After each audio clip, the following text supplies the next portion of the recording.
واقعا اگه مسئولین ما، یعنی قوه قضاییه ما، رئیس جمهور ما، مجلس ما، هر کدومش واقعا میخوان مردم آرام بشن، من یه طرحی دارم. یه اختلاسگر اول اعدام بکنن، یه اغتشاشگر. اینکه شما اغتشاشگر رو باش برخورد کنی، اما اختلاسگر بره تو اوین بعد 15 کیلو 20 کیلو اضافه وزن داشته باشه و هر وقت دلش میخواد مرخصی بره، اینا نمیشه. اینا دو دوزه بازی. و واقعا اگه میخواین به مردم صداقتتون رو نشون بدید، عامل این اغتشاشا و عامل همه این خرابکاری‌ها کیان؟ همین اختلاسگرا. گردن اینا رو بزن.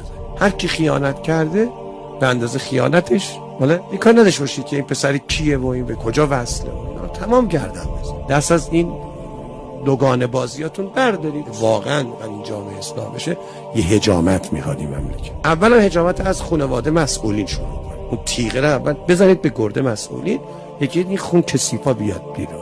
این تیغو خودتون بزنید قبل از که مردم به گردتون بزنن. مسئولین این تیغو خودتون